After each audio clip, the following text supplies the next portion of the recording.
But what was happening was I was facing a real battle with focusing on breath in the beginning. So what I did, and this might help anyone in the audience that has this resistance when they first start meditation, I just let my mind go. I just said, right, okay, you want to run off in tangents. I'm going to I know you're creative. I appreciate you. I'm going to show you gratitude. I'm going to let you run off wherever you want to go with any thought you want to have. And I just sat there and watched. And all of a sudden, behind it was peace. All of a sudden, through all that activity, it just stopped. Stay connected to gratitude. Hit the follow button right now and join thousands of listeners tuning in each week. We're the Gratitude Seekers. Come join us.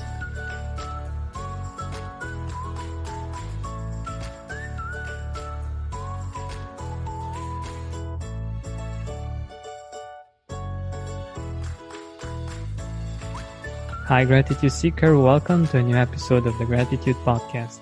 Today, we're going to have a conversation with my good friend, Marty Vids. He's been on the podcast already on episode 45, Gratitude in a Heartbeat.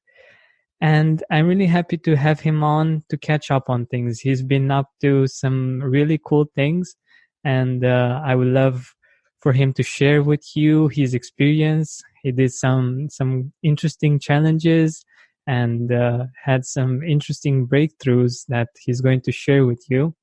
And if you don't know him yet, he is frequently described as the happy entrepreneur by his peers. He built and sold $1 million businesses, and gratitude is one of his secrets to success. He is kind, but he is not weak. He is also recognized as a disruptor, an innovator, and a leader in a small business within Australia, where he is in the top 3% in business success. And I can totally vouch for that because I've seen what he can do on LinkedIn, and it's quite amazing. Like I feel old and I don't follow as much as he does the new trends, and I think it's quite amazing. So, Marty, welcome to the Gratitude Podcast once again. Thank you, George, and it's wonderful to be back. I'm a repeat guest. I feel very grateful for that in itself, and we've had lovely conversations, and we've both had a lot going on in our lives, so it's great to be able to talk to the listeners again and share some of the wisdom that's happened over the last 2 years since I was last on. So thank you very much for having me on. Yeah, my pleasure. My pleasure. So let us know a little bit about what went on in the last few years. Well, the last couple of years has really been redesigning my life because I've always been and I still am very entrepreneurial, but it's more getting back to me. And it was interesting because I set myself a challenge of doing yoga for 40 days.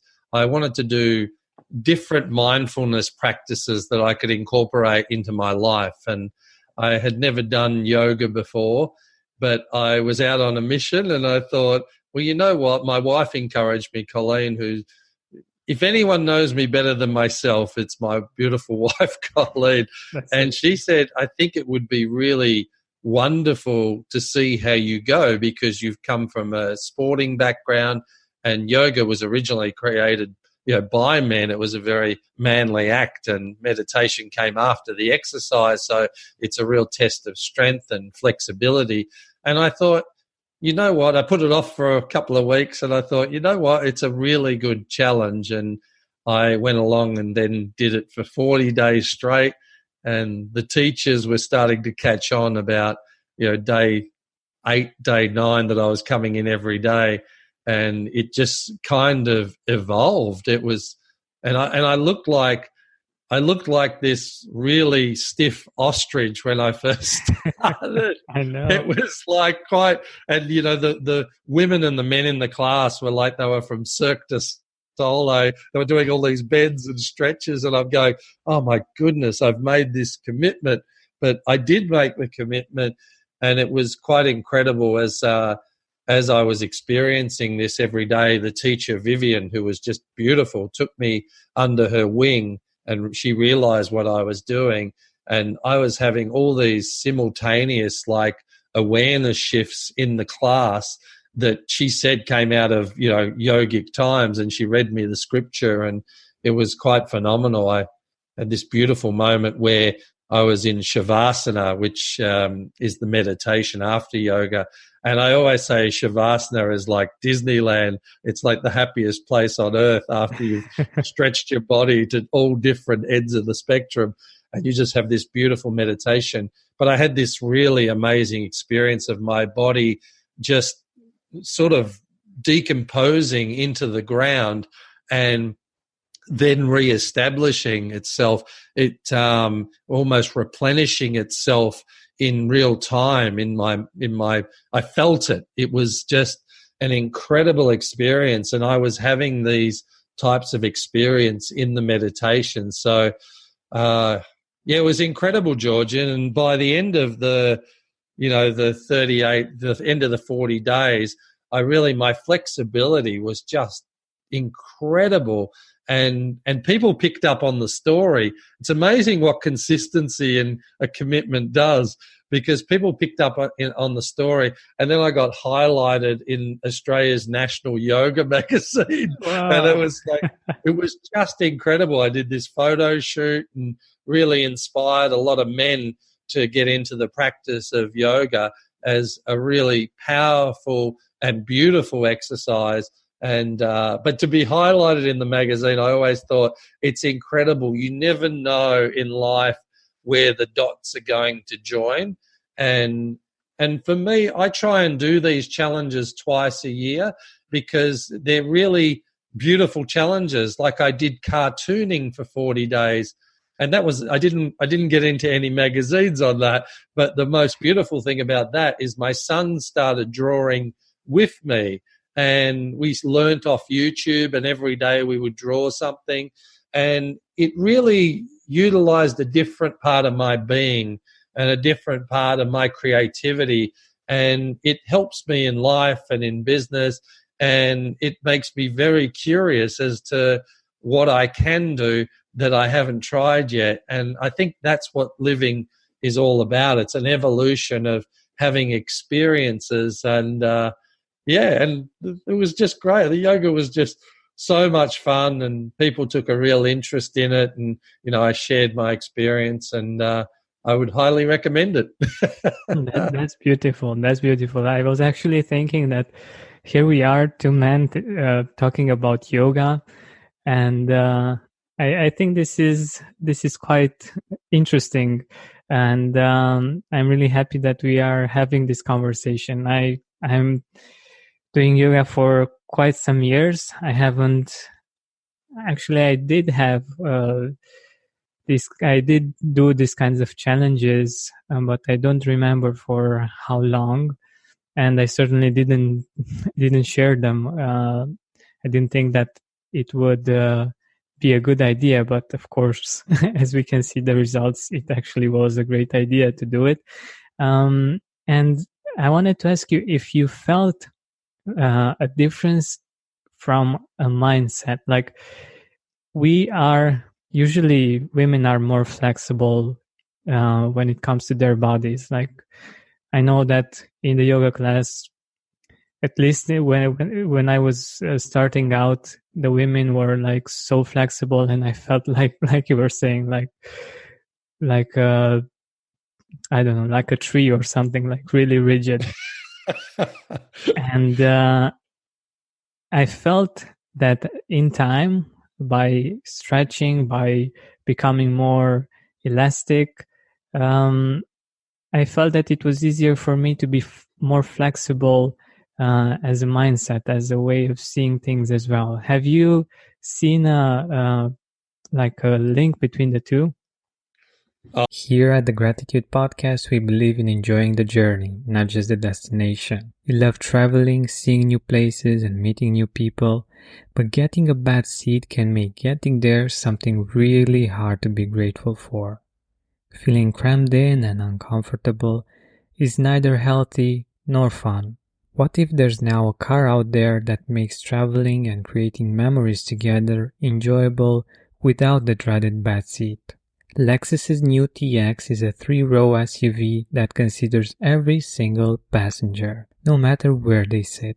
With comfortable leather captain's chairs and a spacious third row, everyone gets to have an enjoyable journey to cherish together. Big or small, all passengers are getting enough leg room, elbow room, cargo room, all the room they need. There are even cup holders and USB chargers for all. Finally, a 3-row SUV where everybody wins. The first ever Lexus TX. Experience amazing at your Lexus dealer. Oh, definitely. There's no doubt about it that the flexibility in the body almost surprised my mind initially, because my body was getting conditioned and my mind sort of hadn't really caught up with what was going on. I'd put myself in an experience that I had no choice but to have flexibility in my body given the activities I was doing. But what was beautiful was there was an alignment between my mind and body all of a sudden. And that clicked in at about day 18. Like I really struggled the first, and this is like doing anything new. I really resisted. Like I would remember sitting on the mat and thinking, oh, McDonald's has a $1 cheeseburger. And I'm going, why am I thinking about this $1 cheeseburger? This is ridiculous. But it was like my mind was going in an avoidance. But the beauty was I'd made the commitment to myself. So what had happened by day 12 through to day 18 is that the mind started to settle and it became more flexible and it became more congruent with the new activity that I was doing. And after about day 18, I was really looking forward to it. Like there was this holistic link between the body and mind that was in synergy.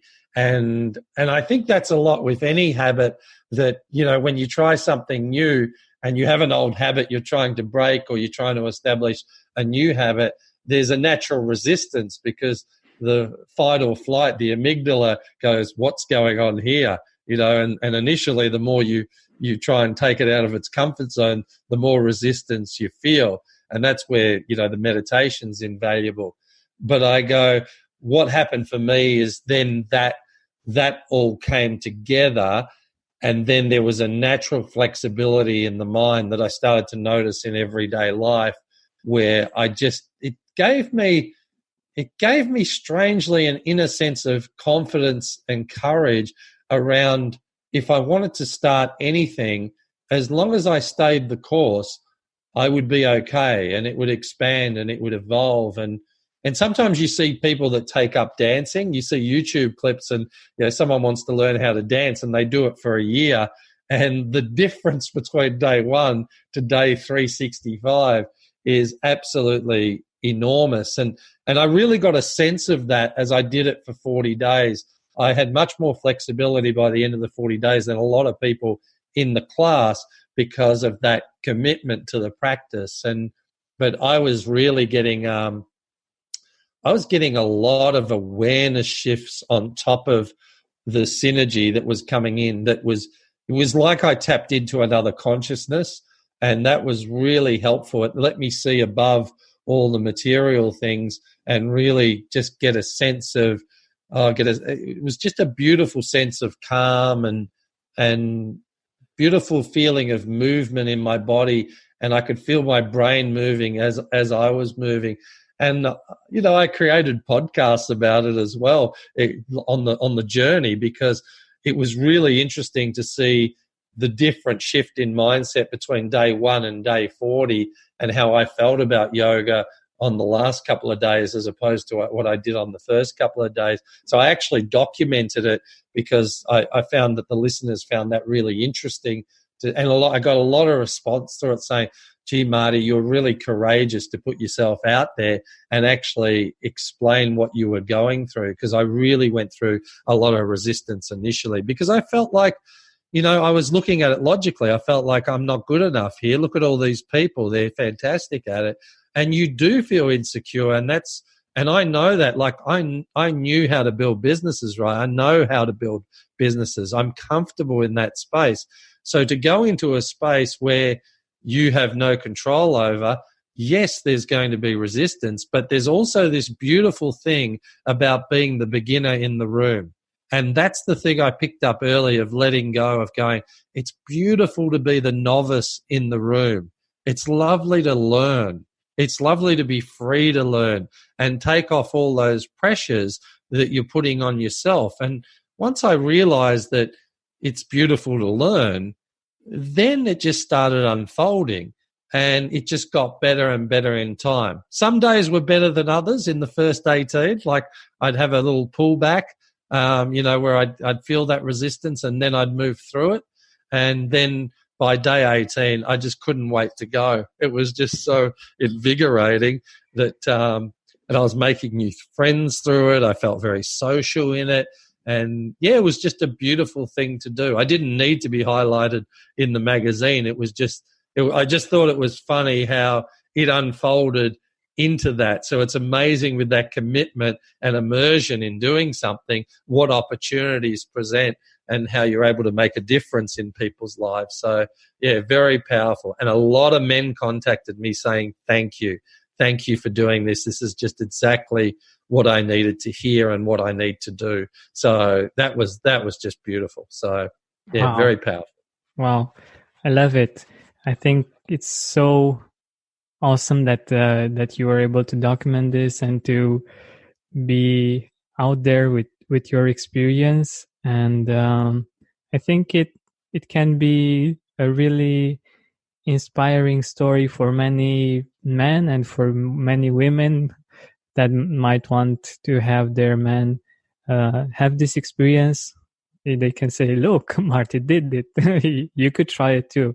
And it's really helpful. Like, I think I haven't talked too much about how yoga can actually impact the practice of gratitude. Like, I don't know if you've had this experience or not, but after doing a yoga session, it's much, much easier to feel grateful. Do you feel that? Yeah, well, I felt it on many different levels. I felt a gratitude for my body that I hadn't had before. I think when you get busy in life, sometimes you can neglect, not only people, but you can neglect yourself. And I had a knee reconstruction when I was 23. And I sort of disassociated a bit because I played sport 7 days a week. I always loved sport, and I loved teams, and I loved people. That was my life back when I was 23. And to go from 7 days a week of doing what I love to not doing anything, any sport like that, I shifted that focus into business. But what I rediscovered was this real gratitude around my body and the way it was able to move and to take care of it. And that extended to the practice of yoga. I had a real, because at the start, I'm always one that carries a light heart. And I was, making fun of myself and making fun of it a little bit, with the people there, because that was me trying to feel comfortable.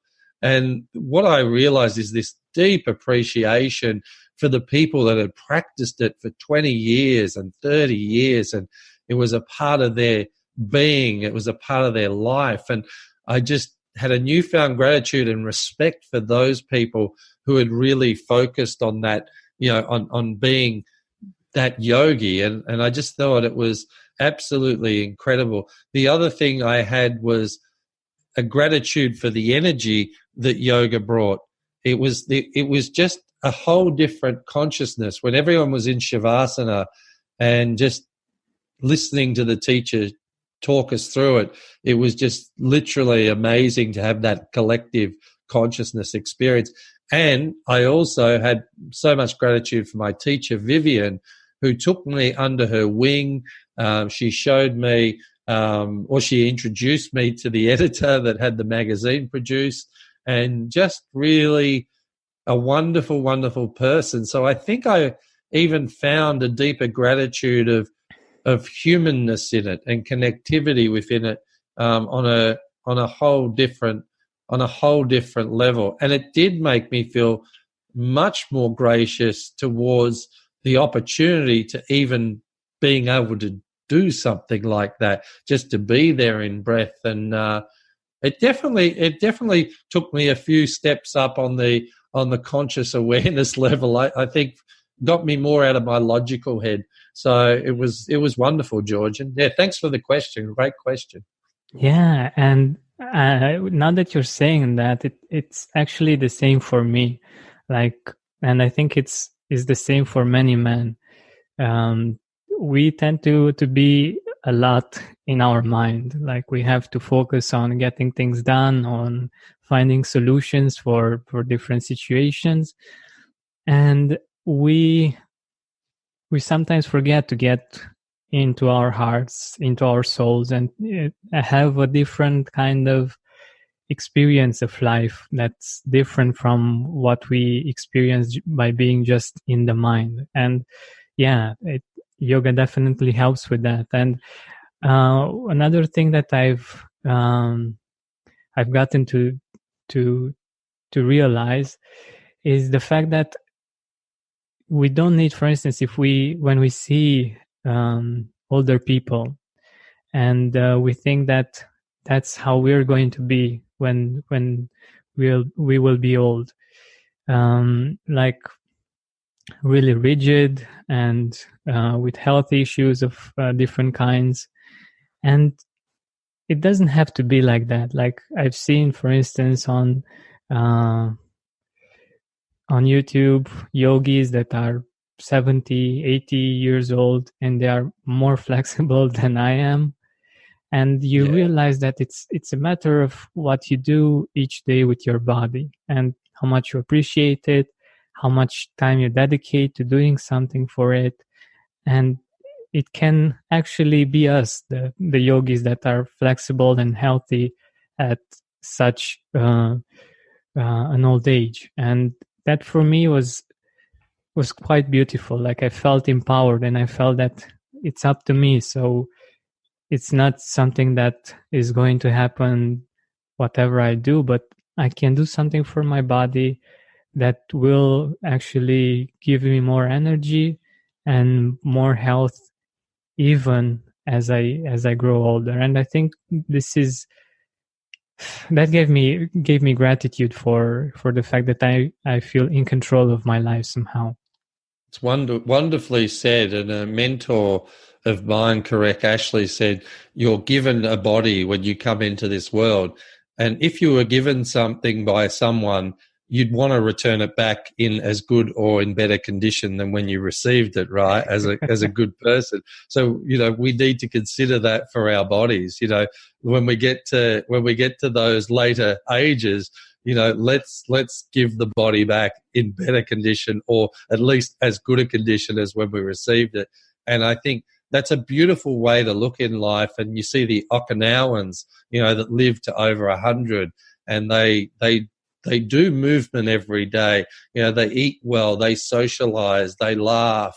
And, so often, like you said, we can get caught up in the things we need to do, and we're very rarely, we can get out of that sense of being present. We can go away from that, and that causes its own stress and concern. So I think there's that appreciation for my body was just such a big shift in my mindset. Because of the pain of the knee reconstruction, I had almost discounted it at some degree, because I couldn't do any more what I really love to do in sport and all those social behaviors that I was talking about with the Okinawans. So it was like, and I've reintroduced tennis and things that I really love doing, walking, just simple movement. But it's given me a whole deep respect. And I love how you've positioned it and how you spoke about it from the heart, because this is the only body we have, so why do we self-sabotage it? Why do we do things that's not good for it? Can we be gentle with it? Can we show gratitude for it? And can we nurture it and foster it into the amazing thing that it really is if we actually engage it? And very, very powerful, George. Very powerful awareness shift for me.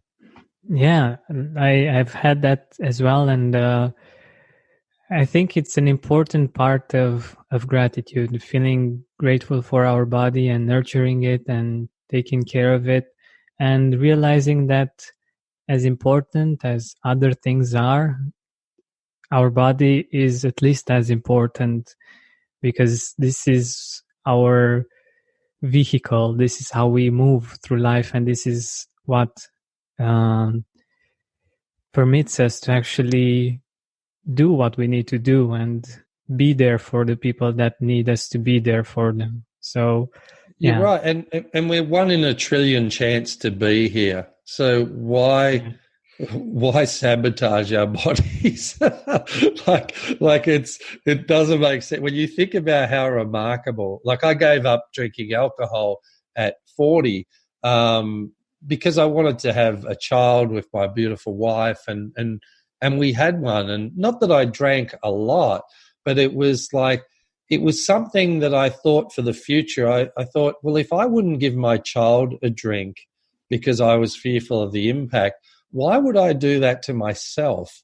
And look, all things in moderation, right, George? But that was the deep awareness shift I started to have 7 years ago of going, I can let that go. I don't need it for confidence. I don't need it to be social. And I certainly don't need it to keep hurting myself with it. And that's the same way I gave up coffee.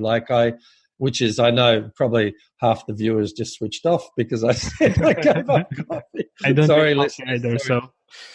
Moderation, as I say, moderation. But for me, it became, I always say when I do something well, I really do it well. So if I'm going to drink alcohol, I'll drink 1 to 6 very quickly and I'll be happy for the rest of the night. If it's the same with coffee, like I can have coffee, I used to have 5 to 6 coffees in a day because I was busy and I was keeping my adrenaline going. And that's like having the foot on the accelerator of your car the whole time. And even though I was doing meditation, I was still ramping up the system. And I thought to myself, you know what? I can let this go because I'm not even tasting it anymore. This is just purely an adrenaline habit. And when you can reflect and you can course correct and you can alter, you got to have the humility to be able to ask those questions of yourself beyond what other people say, because, it's a part of society. We have coffee to socialize, and there isn't anything wrong with that. It's a great thing to socialize. But for me, I had to honor myself and go, since the age of 14, I've put, at least 4 to 6 cups a day of coffee into my system. And, my liver was almost on the phone going, what are you doing? Trying to ring for help, because it's like, come on, Marty. And that was the thing, again, out of that gratitude, I go, you know what? I had this epiphany that I was going to let it go. I went back to 1 coffee a day because I thought moderation's the key. But what I discovered when I went back to 1 coffee, it was just like catching up with an old friend that you sort of drifted apart from. And it was like I didn't really need it. It was just purely an old habit. And I said, okay, one day, that's it, drew the line in the sand. I'm going to stop. And it was challenging for 2 days. But then what I realized was I thought, I wonder whether I'm going to exchange this habit, which is the wrong question to ask. But what I did was, what I recognized in awareness was I didn't want anything hot to drink. And I live in a warm climate and I wanted to drink water, and I wanted to drink occasionally mineral water. But I didn't want to drink anything warm. So I didn't want a herbal tea or anything like that. And I thought, wow, what a shift of perspective, what a shift of attitude and habit. And I haven't had a coffee since, and I haven't felt the need, because it's not the person it's not who I am. There was a habit formed because I wanted to stay up late watching sport when I was 14, right? There was a habit out of adrenaline to stay up, to get more done, to see more. And I go, I just didn't need it. And that's not the person who I am. And I want to show gratitude for the person who I am, that can do all these remarkable things in the world and lead by example and be a demonstration for change. I don't always get it right, but I'm very honest and I show enough humility to myself, and then in demonstration, people see that and they have their learnings through that as well. But very, very powerful. And I dropped 5 kilos straight away. Oh, cool. Not because I was doing anything other than, not shoving 6 cups of coffee down my throat. So that definitely came out of gratitude of being, which was again another shift in energy. Wonderful. I think these kinds of habits are so strong. Like, this is what makes us who we are, basically, these habits. And on the long run, they make the difference. Like, if we drink as much coffee as you did for many years, it will have an impact. If we choose to feel grateful a little bit of time each day, it will have an impact. And it's faster so from some points of view, the impact that we see from gratitude. But you can imagine how it is to live each day with at least a few minutes of gratitude, and thinking about doing that for years, and maybe for I don't know, half a century or something, and where that will take you in life compared to, I don't know, drinking alcohol or other habits that aren't too good for our body. But I wanted to get to another part of our conversation. I know that you managed to shift your resistant energy in meditation, and you managed to turn it into gratitude. How does that work for you? Yeah, well, how I started with meditation, like I was meditating 20 minutes in the morning and then sometimes in the afternoon. And what I would find is I'd set some really lovely visions for how, for who I am and how I wanted my life to evolve forward. And I had these beautiful visions, and I believe as soon as you set a vision for your life, you're actually already achieving it in your energy. And the beautiful thing about that is then it's just putting in the new actions to have the vision unfold. But the really interesting thing in the meditation is sometimes we force against the resistance that comes up. And what I used to do is, and I still do this to this day, is whenever a resistance point came up, I would show gratitude to that resistance point and say, thank you for coming into my conscious awareness. And then I could almost maneuver the energy. It was very challenging to maneuver it at the start, but as I practiced it more, I would maneuver that energy into the vision in a new holistic way. So it was almost like the resistance was acknowledged, and then I can shift it away from me, and then I could take that energy and take the space in that energy that was left to really redesign it towards the vision. And the vision is in the present. So even though it's a vision for, my future unfolding, it's created in the present. So it exists already. The fact I can create it exists. So anytime resistance would come up, instead of going, oh goodness, here it is again. Why is this? I may as well go and have that coffee. Go and have a beer or something. So instead of doing that in the past, because we try and suppress the resistance points so we don't feel them, we try and numb them.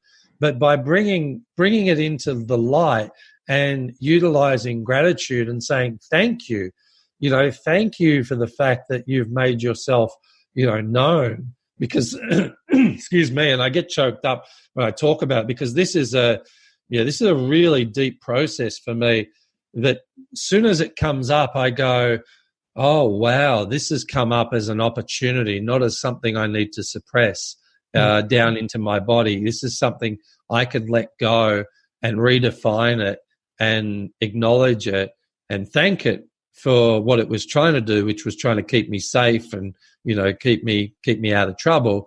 But I don't need you anymore. I don't need that resistance anymore. It's not a red light on the dash anymore. It might have been from a 5-year-old or a 7-year-old that something comes up and you go, I have new resources around that. And finally, I can let that go. I can shift the energy away from me because I don't need that resistance anymore. And that opens up the space that I can redesign new visions, new activities based on those visions. And I can feel it now in the present moment. I can visualize them. I can feel it in my body. And then that energy is what's going out into my day. It's a beautiful process. And my mind, it was interesting when I started meditation, everyone,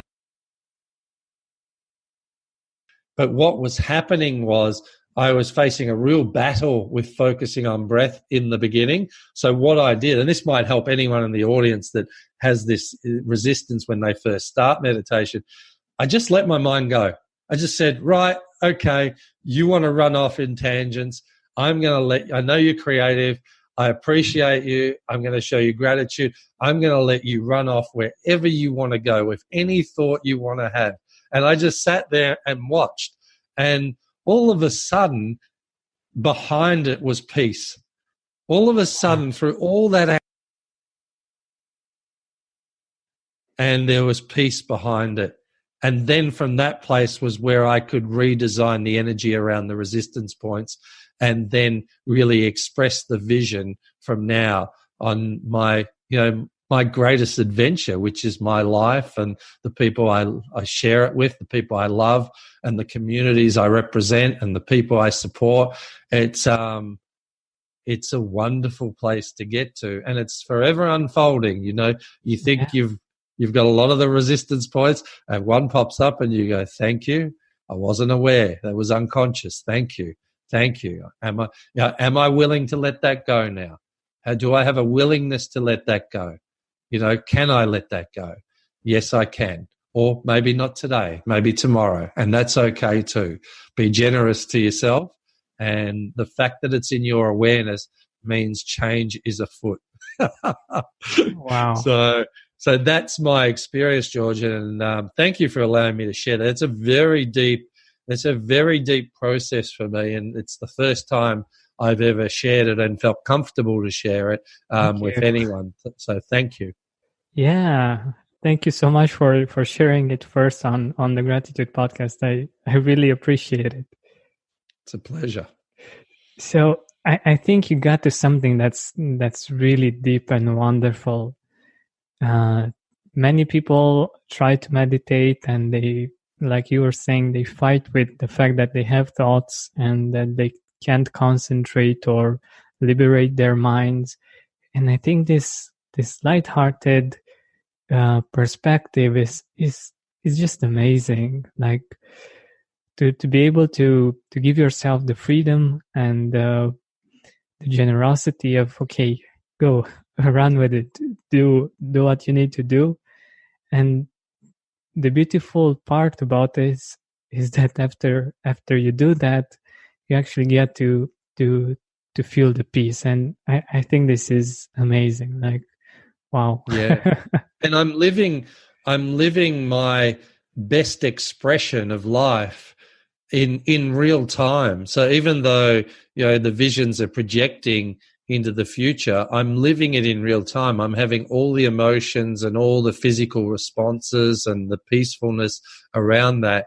And now it's just coming into the world and taking the actions towards that vision. But the feelings are already there. And I always remember I saw a Buddhist monk once, and he had a big impact on me. I just went to an open session, and I was asking him about letting go of stress and anxiety in business, and he said something very profound to me. He touched me on the top of my head, and he just said, "You realize your thoughts don't mean anything." And I said, "What do you mean?" I go, what did say that again? He said, your thoughts don't mean anything. He goes, you are a full expression of energy, and your thoughts are only there to actually allow you to express that in the world. So he goes, come back to that place of peace and you'll always be okay. And I thought, wow. I thought, no matter how much I do in my day or what I do in my day, it's like that is a foundation. That is a foundation of beauty and love and care and just a sense of being. A wonderful, wonderful place. Yeah, I think it's amazing, and it's so simple. But the fact that you were ready and you were open and you got the message, I think it's what actually made the impact in your life. And I'm hoping that this will happen to our listeners as well.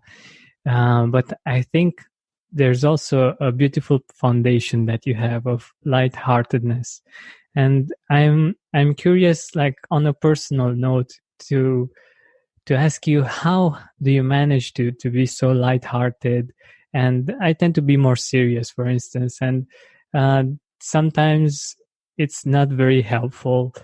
And I think this can be helpful for our listeners too, to find a way to be more lighthearted and to take life less serious. How can we do that? Yeah, and look, it's appropriate in context. There are times where you definitely need to be serious, but you can do it with a light heart, and that's okay. And sometimes it's times to be jovial, and that can be done with a light heart. For me, there's something about, like, even when I hear you smile or laugh, Georgian, there's something that connects people on a very intimate level. That's an intimate experience beyond all the things that we talk about and all the seriousness that is in the world. When you share that lightheartedness and someone shares that with you in return, that's a very special place of communication and connection. And I've always loved that place. I love creating experiences, like even doing stand-up at a very young age, stand-up comedy. People thought I was crazy, absolutely crazy. But that was one of my business projects. I wanted to run a stand-up comedy night, and, that's what I wanted to do. I could have done a lot of serious stuff, but that was at that time in my life. I wanted to celebrate joy, and I wanted people to experience the joy that I carried. And I found there was a lot of stuff even back in school that I didn't feel too good about myself in. But what I really felt good about was sharing those smiles. And when people are smiling, they're listening. They're listening as well, and you're listening in return.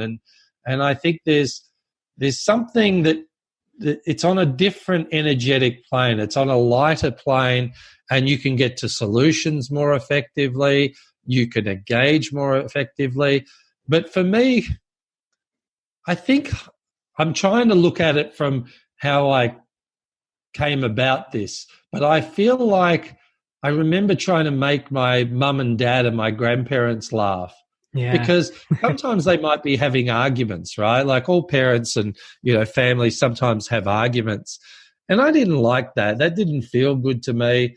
In our family, the arguments didn't get better; they just got louder. Right? we spoke perfect broken English, and there was beautiful volatility there. But in a very European way, it was always loving, but the volume was always raised up.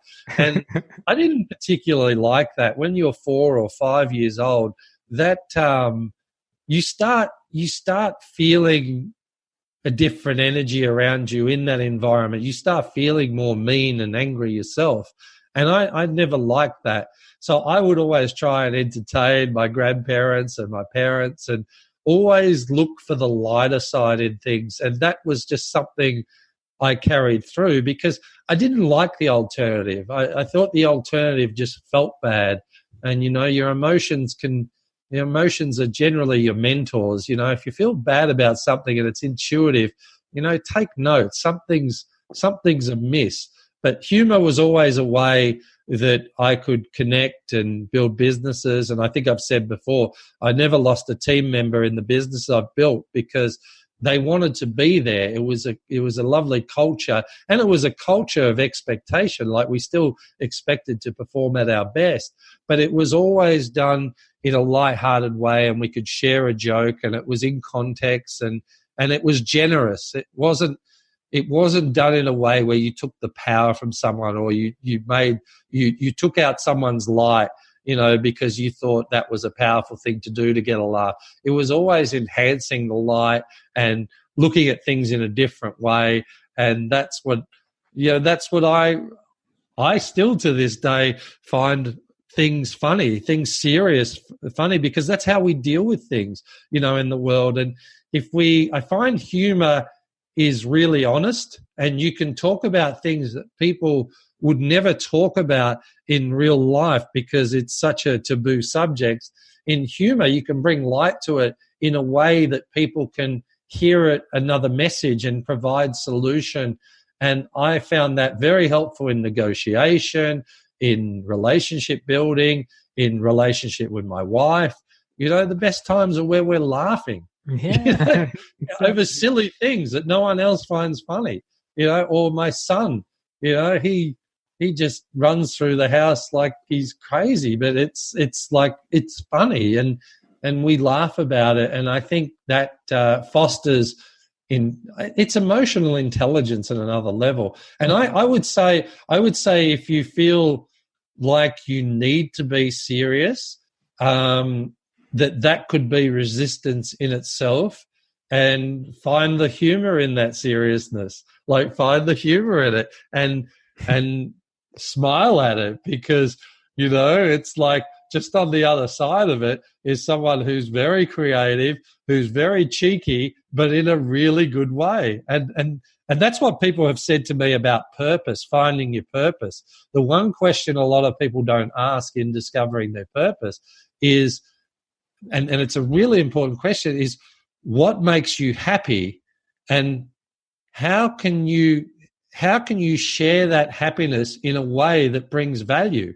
That whether that's in a relationship, whether that's in a business, what makes you happy? We all try and fit the box the other way and go, oh, this will be successful in the market, and we can make money out of this idea. And that's a skill set. I'm not denying that's a really good skill set to have. But so often we miss the important question as to why we're doing it. Ask yourself, what makes you happy, and how does that add value, and where is that needed? And it's amazing what ideas spring up for people. So it's I've never seen you as a serious person, Georgian, because I'm in that light heart of humor. So when we're talking, I hear you smile and I hear you laugh. And for me, you're a jovial character. So to hear you say you were serious was the first time I heard that, because in my mind, I love talking to you, and I love sharing our experiences together. And, and you had a wonderful perspective. You told me the other day with meditation about breathing in the moment when you ever feel stress coming up as a holistic thing. And I was smiling at you today because I thought that is such a beneficial thing. When something comes up that causes you some angst or there's some resistance, just take a deep breath. And through that, I smiled because I thought, Georgian has given me something that's of amazing value, because he loves what he does by talking about gratitude and practicing gratitude. So for me, my friend, you're one of the most lighthearted people I know. Oh, thank you so much. I guess. I hope I answered that.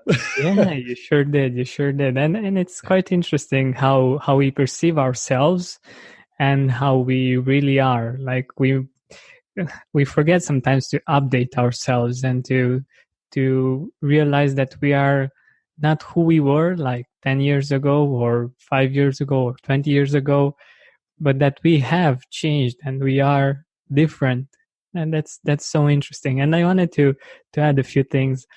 I totally resonate with the experience with the family. Like I'm the youngest, and I also I was also the joker in the house. Like Yeah. I made my parents and my grandma laugh.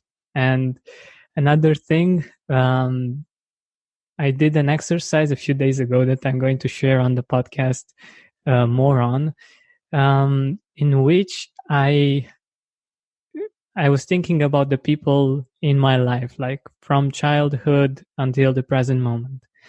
And on my list, there were a lot of people that made me laugh, that somehow gave me that experience of laughter.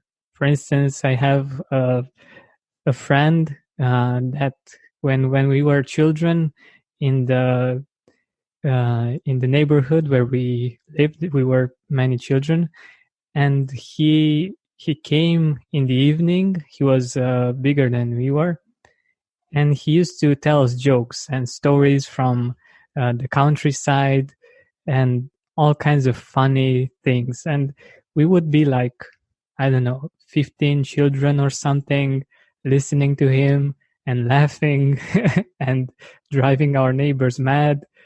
But for us, it was like really fun, and we laughed a lot. And it was interesting to see who I remembered from all of my life, and the people that have a light heart and make us laugh and give us this positive experience.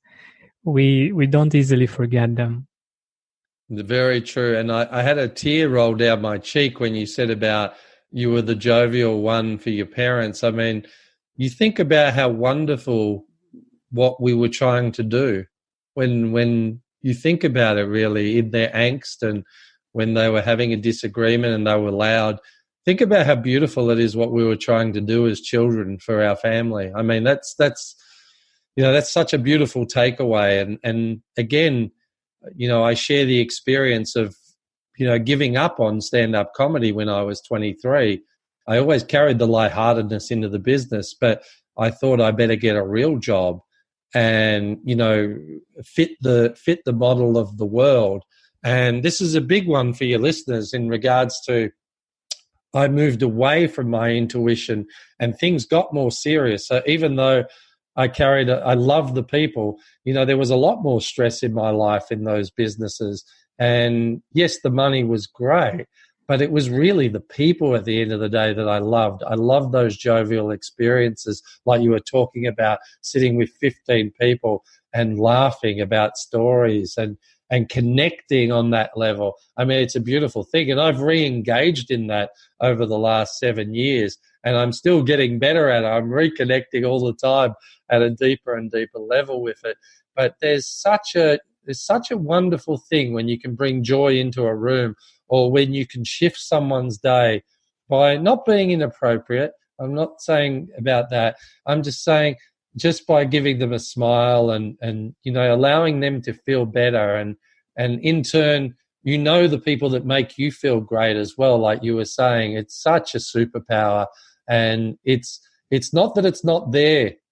People think I don't have that. It's there. There are moments in your childhood that you were rolling around on the floor laughing over something, or you were making someone laugh. I guarantee it.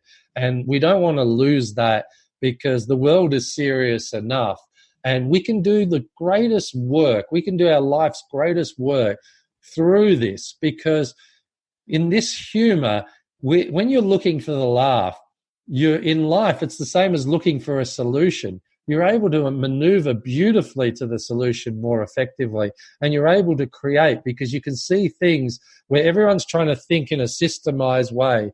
You can see things outside of the square that most people can't, because they feel stuck in that fixed mindset due to responsibility or obligation, or they think that's the right thing to do.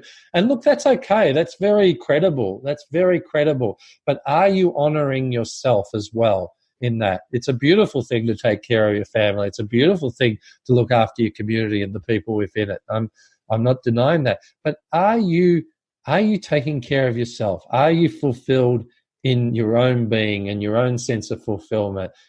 Put the oxygen mask on you and smile about it and see what you find, because I guarantee you there'll be adventures that you can have that you just wouldn't have thought possible yesterday if you consider this in your meditation or your gratitude practice. And I would encourage people to explore what that is for them, because we are all a unique fingerprint in the world, and we should never be ashamed of that. We should express that in our own way, however we wish to express that, as long as we're not hurting people. I know it can be taken out of context, but as long as we're adding to people's lives, and that's what it's all about. That's what it's all about, is sharing and having good times and doing great work in the process. So yeah. This is a great conversation, George. You asked fantastic questions. Yeah, thank you so much. And I think this is a perfect closing thought for our time together. Let us know where we can find you. Where can our audience interact with you? Yeah, certainly, George, and thanks for the opportunity. If they go to Marty Vids, martyvids.com.au, and even if you search Google and you put Marty Vids in, you'll find me. I host the Marty Vids Show podcast. I'm a mentor to people. I awaken people's warrior. And, so often business people come to me for business advice, which I can give them. But at the end of the day, the business will never outperform the individual. And it's really providing meaning and significance to people, so they're coming from a great foundational platform to build the skills on, and that's the big difference. I love seeing people surprise themselves. That is just my joy in life, and that's what I do. And I'm honored that I was able to share it today. Awesome. Thank you so much for this amazing conversation, and for being here with us, being present, and sharing these amazing ideas and experiences with us. Thank you. Thank you, George. An absolute pleasure. Hey, Gratitude Seeker. Thank you so much for taking the time to listen to this interview. I really appreciate it. And if you could think of one person that would also benefit from it, share it with them. It might actually be the inspiration that they need to make their day, or maybe even their life, much better. Thank you so much once again. This has been Georgian Benta. Don't forget to keep seeking and spreading gratitude.